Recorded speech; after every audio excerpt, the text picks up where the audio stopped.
وسبحان الله وما أنا من المشركين. Assalamualaikum warahmatullahi wabarakatuh. Alhamdulillahi rabbil alamin wa bihi nasta'in ala umuri dunya waddin. Asyhadu an la ilaha illallah wahdahu la syarikalah wa asyhadu anna Muhammadan abduhu wa rasuluhu la nabiyya ba'dah. Amma ba'd. Kaum muslimin, kaum muslimat yang dimuliakan oleh Allah Subhanahu wa taala.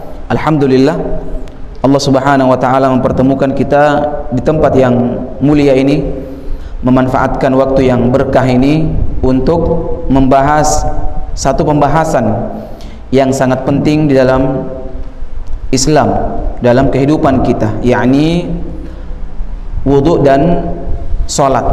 Nah, ini hal yang sangat penting, dan kalau Bapak Ibu sekalian mau lebih jelas ya, ada buku yang sangat baik yang ditulis, dikarang oleh Al-Ustadz Yazid bin Abdul Qadir Jawas yang berjudul Sifat Wudhu dan Sholat Nabi Sallallahu Alaihi Wasallam. Ini bagus, yang sangat buku yang sangat bagus ya. Nah, dan perlu kita ketahui bahwa sholat tidak sah tanpa berwudhu. Jadi kalau ada orang sholat lupa dia berwudhu, apa yang dia mesti lakukan? Dia mesti lakukan tinggalkan sholatnya, ya, tinggalkan sholatnya. Bagaimana kalau ada orang sholat terus ternyata setelah sholat dia baru tahu ternyata tidak menghadap kiblat? Sholatnya sah atau tidak? Hah? Sah sholatnya.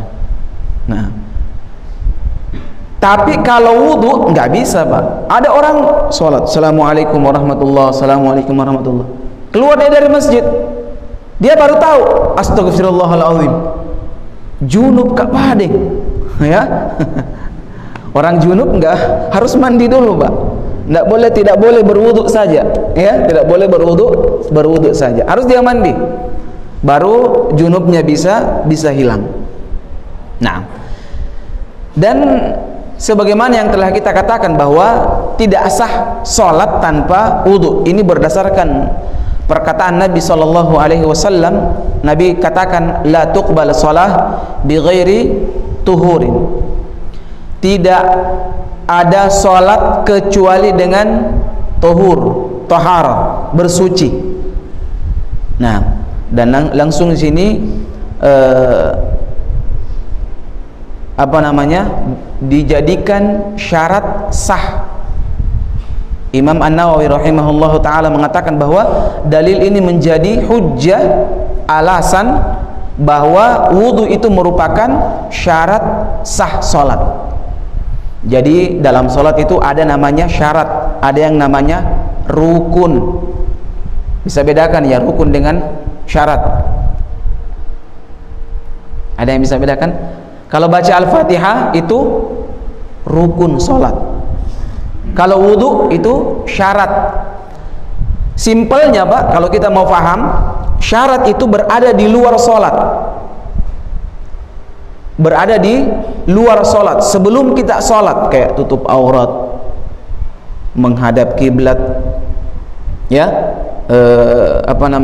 berwudhu, bertaharah. Adapun rukun itu di dalam sholat, membaca Al-Fatihah dan yang sejenisnya, itu menjadi rukun ibadah sholat. Nah, dan banyak sekali, Pak, ya, dalil-dalil yang bisa kita jadikan hujjah akan pentingnya wudhu, wajibnya berwudhu sebelum kita sholat.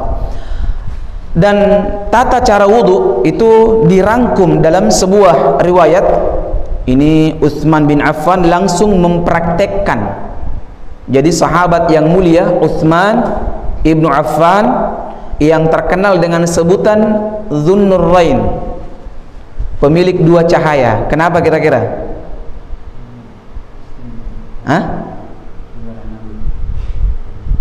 Menikahi dua anaknya Nabi Sallallahu Alaihi Wasallam. Tapi tidak langsung, ya, tidak boleh menggabungkan dua saudara dalam satu ikatan, satu pernikahan, nggak boleh. Boleh kalau sudah meninggal kemudian menikah lagi dengan saudara perempuannya yang lain. Tapi kalau masih hidup ini tidak boleh nikahi yang ada ini. Nah, haram. Nah, ini dalam sebuah hadis langsung disebutkan dari Utsman bin Affan radhiyallahu taala anhu. Beliau mengatakan radhiyallahu taala anhu, da'a biwudu'i fatawadda faghassala kaffai thalatha marrat. Ini sampai kaki disebutkan oleh beliau radhiyallahu taala anhu. Utsman bin Affan pernah meminta air, Pak, minta air, ya, minta air untuk beliau gunakan berwudu. Beliau gunakan untuk berwudu, dan beliau membasuh kedua telapak tangannya berapa kali? 3 kali, Pak. Membasuh tangannya tiga kali. Kemudian berkumur-kumur diiringi memasukkan air ke hidung. Istinsyak. Ini kalau berpuasa ini perlu hati-hati. Kalau orang masukkan, jadi bersamaan, Pak. Masuk mulut dan hidung. Siapa yang bilang? Utsman bin Affan yang bilang. Langsung lihat Nabi SAW seperti itu. Ya, jadi membasuh memasukkan air ke mulut, kemudian langsung ke hidung. Itu satu rangkaian langsung.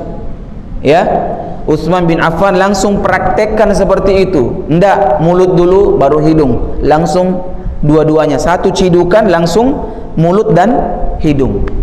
Kemudian beliau radhiyallahu taala anhu mengatakan, kemudian Nabi membasuh mukanya. Ingat, muka yang mulai ini di atas Pak jambulnya yang ditumbuhi rambut sampai ya ujung pertemuan dengan telinga, kemudian sampai dagu. Dan yang punya jenggot mungkin termasuk di antaranya. Ya, masuk di antaranya jenggot juga harus di sela-sela ketika berwudu, mencuci bagian muka. Dan ini beliau lakukan 3 kali muka, ya.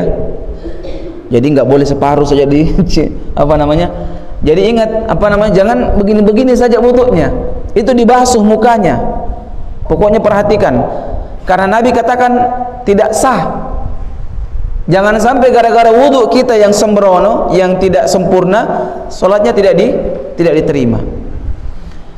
Kemudian setelah muka, yakni membasuh tangan sampai siku. Ingat, tangan ini mulai ini, Pak, sampai mana?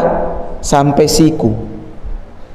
Ya, sampai siku. Biasanya itu mudahnya itu diciduk air di tangan kanan, kemudian dibiarkan dia mengalir ke siku, kemudian dibasuh dengan tangan. Jadi ambil air, kemudian biarkan dia mengalir turun, kemudian dibantu dengan tangan, diratakan, Pak, ya, sampai tiga kali. Kemudian yang kiri lagi, begitupun yang kiri, tiga kali. Setelah beliau mencuci kedua tangannya, kemudian Nabi SAW mencuci ra'sahu. Ya, ini disebutkan summa masaha ra'sahu. Kemudian beliau radhiyallahu taala anhu membasuh ya kepalanya. Ya, mengusap kepalanya. Kemudian sampai di belakang, kemudian kembali ke telinga. Langsung beliau masukkan jarinya ke telinganya. Jadi ini juga satu rangkaian, kepala dengan telinga itu satu rangkaian, sama dengan mulut dan hidung. Nanti kita akan bahas berapa kali kepala, ya. Di sini tidak diulangi thalatha marrat, 3 kali, tidak diulangi. Utsman bin Affan tidak mengatakan thalatha marrat. Kalau yang tadi diakhiri thalatha marrat, ya. Al-mirfaq thalatha marrat, thumma ghassala yadahu al-yusra mithlu dhalik. Kemudian tangannya kanan, thumma masaha ra'sahu, thumma ghassala rijlahu al-yumna ila al-ka'baini thalatha marrat. Diulang lagi, ya. Kemudian setelah kepalanya dan telinganya, beliau radhiyallahu taala anhu langsung mencuci kedua kakinya, yang dimulai dengan kaki kanannya. Berapa kali? 3 kali. Ingat, kalau kaki itu sampai mata kakinya, jangan berlebihan sampai betisnya, ya. Walaupun mungkin ada sangkaan ini kan supaya lebih sempurna, kesempurnaan itu ada pada ketika kita mengikuti sunnah. Jadi sampai mata kaki saja, hati-hati Pak, ini diancam. Jangan sampai kita cuma kasih nyala kerang langsung pasang kaki saja, ya. Ini nggak boleh seperti ini. Dibasuh kakinya, sempurna dibasuh, pokoknya di sela-sela, jarinya itu di sela-sela supaya rata itu airnya, Pak. Ya, ingat, wudu itu bukan banyaknya air, tapi meratanya air pada anggota wudu. Bahkan Nabi ancam orang yang tidak sempurna wudunya pada kakinya ini, ya, diancam oleh Nabi SAW. Kemudian setelah itu, setelah membasuh kakinya, ya, kemudian Utsman ibn Affan mengatakan, ra'aitu Rasulullah sallallahu alaihi wasallam tawadda nahwa wudu'i hadza. Thumma qala Rasulullah sallallahu alaihi wasallam, man tawadda nahwa wudu'i hadza thumma qama faraka'a rak'atain la yuhadditsu fihima nafsahu ghufira lahu ma taqaddama min dhanbi. Masyaallah. Kemudian Utsman ibn Affan radhiyallahu taala anhu meyakinkan kita bahwa apa yang saya praktekkan ini merupakan tata cara wudu Nabi sallallahu alaihi wasallam. Kemudian Utsman bin Affan pun membaca hadis perkataan Nabi sallallahu alaihi wasallam. Nabi sallallahu alaihi wasallam mengatakan, barang siapa berwudu seperti wuduku ini, seperti wuduku ini. Ingat, wudunya Nabi, Pak, yang dipraktekkan tadi oleh Utsman ibnu Affan. Kemudian dia sholat 2 rakaat dengan khusyuk. Dia wudu, langsung dia sholat sunnah 2 rakaat, yang mungkin lebih dikenal dengan sholat wudu 2 rakaat. Kata Nabi SAW, dengan khusyuk, maka Allah Subhanahu wa ta'ala akan mengampuni dosa-dosanya yang telah lalu. Masya Allah, ya. Ini dikatakan oleh para ulama kita bahwa wudu seperti ini adalah contoh wudu yang paling sempurna, Pak. Tata caranya yang dicontohkan oleh siapa tadi? Utsman ibn Affan radhiyallahu taala anhu. Jadi kita ulangi sedikit sebagai penguat hafalan kita. Yang pertama itu, beliau berniat, ya. Jadi kalau ada orang ingin berwudu, maka niat, dan niatnya tidak dilafazkan, cukup di dalam hatinya. Cukup dia berniat dalam hati ingin berwudu, cukup. Setelah itu dia membaca bismillah. Apa doanya kalau mau berwudu, Pak? Bismillah. Mudah sekali, Pak. Jangan lagi ditambah dengan doa-doa yang lainnya, cukup bismillah, mudah. Inna dina yusrun, kata Nabi, agama ini mudah, kata Nabi sallallahu alaihi wasallam. Kemudian membasuh kedua telapak tangan. Kedua telapak tangan ini, Pak, dibasuh. Yang kanan dulu bisa, yang kiri lagi bisa. Bisa langsung dua-duanya, Pak. Karena tidak mungkin ini saja. Kemudian langsung dua-duanya. Ya. Bagaimana dengan menciduk atau pakai apa namanya? Kerang. Lebih utama menciduk. Nabi lebih sering menciduk air. Tahu menciduk, ya? Apa namanya kalau begini? Dia apa? Hah? Mencelup. Kebo. Iya, nih. Iya. Bisa langsung diturunkan tangannya, ditimba. Bisa juga dengan cara disiramkan. Dua-dua ini pernah Nabi lakukan. Jadi jangan bilang, nggak boleh begitu berwudu karena nak kucik-kucik aja ini kah? Nggak boleh katanya. Nggak apa-apa. Nabi pernah lakukan. Nabi juga pernah lakukan, disiramkan, dituangkan Nabi. Mungkin sekarang hematnya pakai kerang. Karena tidak mungkin setiap kita mau berwudu panggil orang. Sini, kenapa? Tuangkan untuk saya. Kalau Nabi berlomba-lomba menuangkan, kalau kita siapa yang mau tuangkan? Istri di rumah. Bagaimana kalau di masjid? Kenapa tidak sholat, Pak? Tidak ada yang tuangkan wudu. Masya Allah. Orang sakit namanya, ya. Jadi ada kerang, ingat Pak, kerangnya jangan dikasih pol. Mentang-mentang air nih. Banyak air, nggak boleh. Jangan mentang-mentang banyak air Pak. Mubadzir itu saudaranya syaitan, kata Allah. Innal mubadzirina kanu ikhwana syayatin.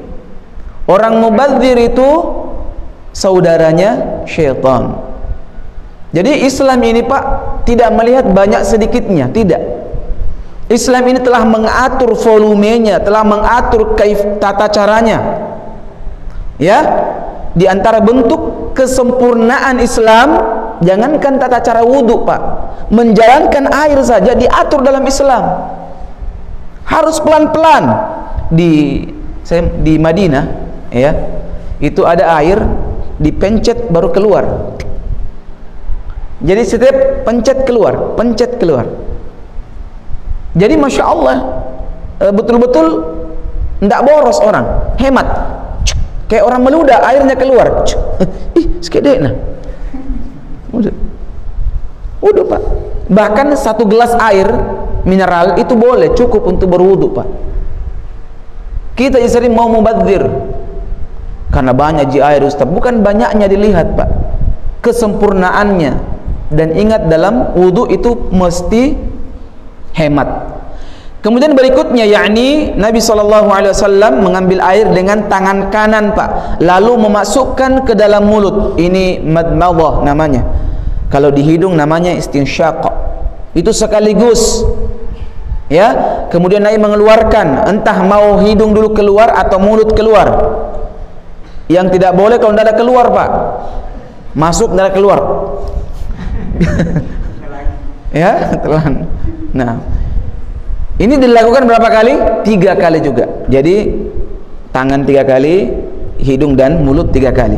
Kemudian Nabi SAW membasuh seluruh wajah Pak sebanyak 3 kali, termasuk yang ditumbuhi jenggot, yang berhubungan dengan telinga, ujung telinga, kemudian ini jambulnya Pak di atas, semua yang ditumbuhi oleh rambut. Kemudian setelah itu membasuh tangan kanan, kemudian kiri sampai siku Pak, sambil Nabi SAW menyela-nyela jari jemarinya. Ya, jadi ini jari jemari, ya, di sela-sela. Setelah itu membasuh kepala. Dan ingat, kepala di sini tidak diulangi kata 3 kali. Dalam riwayat Imam Ibnu Majah disebutkan bahwa Nabi SAW cuma membasuh kepala 1 kali Pak. Apakah cuma di depan tak saja begini Pak? Yang dilakukan Utsman bin Affan itu menarik dari bagian depan kepala sampai ke belakang Pak. Tengkuk itu kacikor ya. Bahasa kerennya Pak, kacikor. Sampai tengkuk di belakang ini. Kalau orang panjang rambutnya Pak, maka tangannya dimasukkan di bawah rambut, di kacikor ini, di tengkuk ini, kemudian diarahkan lagi ke depan sampai depan sini. Tidak perlu sampai ujung rambutnya Pak. Bagaimana kalau ada perempuan yang panjang rambutnya semeter mungkin rambut, maka tidak perlu sampai ini berlebih-lebihan, enggak seperti itu. Jadi cukup di depan, ke belakang, di belakang pas tengkuk kacikoro, kasih masuk tangan tak begini. Kemudian ke depan kembali ke ujung kepala lagi. Sudah, langsung masuk ke telinga. Paham sampai di sini? 1 kali Pak, berdasarkan hadis yang diriwayatkan oleh Imam Ibnu Majah. Kemudian setelah itu membasuh kaki 3 kali. Ya, membasuh 3 kali. Nah, ini penting untuk kita perhatikan ya, karena ini merupakan syarat sahnya sholat. Nah, jadi kepala sekaligus diusap dengan telinga Pak, karena disebutkan dalam sebuah riwayat ya, al-udhunani minar ra'si, yakni kedua telinga itu bagian dari kepala. Jadi kalau dikatakan basuh kepalamu berarti termasuk juga telinga. Ya, karena berdasarkan riwayat yang mengatakan bahwa kedua telinga itu bagian dari kepala. Nah, ini secara singkatnya. Dan perlu juga kita sampaikan bahwa, tekankan kembali di sini bahwa Nabi SAW mengusap kepala dan telinga itu cuma 1 kali berdasarkan hadis yang telah kita sebutkan tadi. Dan sebenarnya banyak sekali Pak, ya, banyak sekali. Dan ingat, ketika berwudu itu kadang-kadang Nabi 3 kali, kadang-kadang Nabi 2 kali, 2 kali, kadang-kadang Nabi 1 kali. Makanya para ulama mengatakan bahwa 1 kali itu wajibnya, 2 dan 3 kali itu sunnah. Ini berdasarkan hadis riwayat Imam Bukhari dari Abdullah bin Zaid radhiyallahu taala anhu, anna Nabi sallallahu alaihi wasallam tawadda marrataini. Nabi berwudu itu 2 kali. Ini riwayat dari Imam Al-Bukhari rahimahullahu taala. Adapun yang 1 kali ini berdasarkan hadis Ibnu Abbas radhiyallahu taala anhuma, bahwa beliau mengatakan bahwa tawaddan Nabi sallallahu alaihi wasallam marrah. Wudu Nabi sallallahu alaihi wasallam itu sekali. Ya. Makanya dalam kitab para ulama sebutkan bahwa 1 kali itu wajibnya Pak. Ya, jadi kalau ada orang berwudu 1 kali saja, dia tangan, mulut, jangan bilang aliran baru ini. Ya, jangan ditulis sembarang Pak. Kita yang tidak tahu. Makanya ini juga sering kesalahan dari sebagian orang-orang yang baru belajar. Ya, apa yang dia yakini langsung dia mau salahkan orang lain. Padahal dia yang belum banyak tahu. Semua diharamkan, semua harangan. Ngapa nah? Harang nasimu. Ternyata dia yang baru tahu. Ya, kapan dia dewasa dalam beragama? Ketika dia telah memuncak dalam ilmu. Lihat para ulama, mereka orang-orangnya tawadhu, rendah beliau. Orang-orang yang sabar penuh dengan kekhusyukan ibadah. Tidak petantang petenteng Pak, kiri kanan, pokoknya Masya Allah. Kalau orang main kelereng namanya beles tak butuh, nah, ya, semua dihantam semua. Padahal dia belum banyak membaca literatur agama Pak, belum banyak referensi yang dia ketahui. Dan ini sudah menjadi, ya, di antara kebiasaan orang-orang yang baru belajar. Makanya kita, ya, perlu banyak lagi membaca. Jangan kita terhenti dan merasa puas dengan apa yang telah kita miliki saat ini. Karena ingat Pak, ilmu itu bagaikan lautan. Dan apa yang kita ketahui ini cuma bagian tetesan-tetesan dari lautan tersebut. Dan tidak ada satupun manusia saat ini Pak yang bisa menampung ilmunya Muhammad sallallahu alaihi wasallam. Makanya kalau 1 sahabat saja yang berijma itu belum, harus semua baru menjadi syariat dalam agama. Jadi kalau sepakat para sahabat itu menjadi syariat. Sepakat para sahabat, ya. Nah, banyak kaum muslimin yang dimuliakan oleh Allah Subhanahu wa taala, kajian kita di bulan Ramadan ini khususnya kita membahas wudu dan salat, tapi dengan cara yang simple, ya, singkat karena waktu yang membatasi kita. Jadi demikian jamaah yang dimuliakan oleh Allah Subhanahu wa taala, saya kira cukup. Terakhir mungkin penting untuk kita baca setelah kita berwudu, ada doa yang disunnahkan oleh Nabi sallallahu alaihi wasallam, yakni membaca syahadat, ya, asyhadu an la ilaha illallah wahdahu la syarikalah wa asyhadu anna Muhammadan abduhu wa rasuluh. Kemudian membaca doa setelah berwudu. Nah, apa doanya Pak? Apa doa berwudu? Apa doa berwudu setelah berwudu? Allahumma ja'alni minat tawabin waj'alni minal mutatahhirin. Ingat sampai sini Pak, minal mutatahhirin. Ada lagi sambungannya, itu tidak ada dalam riwayat. Ada yang bertanya bagaimana kalau cukup saja Allahumma ja'alni minat tawabin waj'alni minal mutatahhirin. Ini pelit sekali, Pak. Pelit ya, masa tidak bisa syahadat? Ya, wallahu a'lam bishawab. Saya kira cukup. Semoga ini bermanfaat dan bisa kita amalkan, ya. Dan semoga Allah Subhanahu wa taala memberikan semangat kepada kita semua untuk menyelesaikan tugas-tugas yang mulia di bulan Ramadan ini. Ingat, Ramadan masih panjang, Pak. Dan ingat, puncak klimaks dari bulan Ramadan yakni 10 terakhir. Maka di awal-awal ini kita ini, Pak, di bulan Ramadan seperti orang lari maraton. Jangan mau menjadi sprinter. Tahu sprinter, Pak? Lari cepat. Katanya kayaknya kalau kita lari sprinter, Pak, cepat. Tidak cepat. Cepat memang awalnya, tapi pada akhirnya mulai melambat dan na'udzubillahi min dzalik, biasanya berhenti di tengah jalan. Jadilah kita sebagai pelari maraton yang pelan-pelan dari awal, ya, pelan-pelan, pas mau finish dia kencang, Pak, Masya Allah. Begini seterusnya orang beribadah. Awal-awal ini kita santai saja, tidak usah terlalu menggebu-gebu, perlahan, baca 2 juz saja per hari, ya, 2 juz, sholat malam, banyak istighfar, banyak doanya. Ingat, bulan Ramadan ini manfaatkan dengan ibadah-ibadah, Pak, kasih full. Jangan kemarin lebih bagus daripada Ramadan hari ini. Usahakan harus yang terbaik dan jadikan Ramadan ini Ramadan terakhir kita. Pak, bayangkan itu, jangan berpikir nanti pi deh 2022 pi nakke nampai rokak maca Quran. Ya, jangan, pokoknya sekarang ini, Pak, habiskan betul. Dan ingat, luangkan waktu untuk berdiam di masjid 10 hari terakhir khususnya.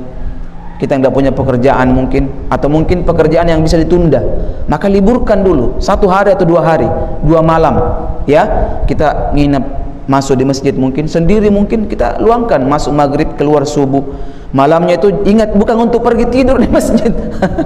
Mari masjid ada tikaf, matinro sampai subuh tidur, Pak, la ilaha illallah. Tidak, hidupkan malam, karena malam-malam bulan Ramadan itu adalah waktu-waktu yang mulia, waktu-waktu yang berkah.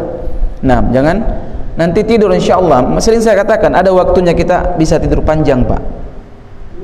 Ada waktunya kita bisa tidur panjang, tidak akan bisa lagi kita bangun kecuali datangnya hari kiamat. Maka manfaatkan umur kita sebaik mungkin. Kita dengan yang lain harusnya saling berlomba, Pak. Jangan mau dikalahkan dalam perkara agama. Teman saya sudah baca sekian juz, saya harus lebih dari itu. Ya, harus iri, merasa iri dalam perkara kebaikan. Semoga bermanfaat. Subhanakallahumma wa bihamdik, asyhadu an la ilaha illa anta, astaghfiruka wa atubu ilaik. Assalamualaikum warahmatullahi wabarakatuh.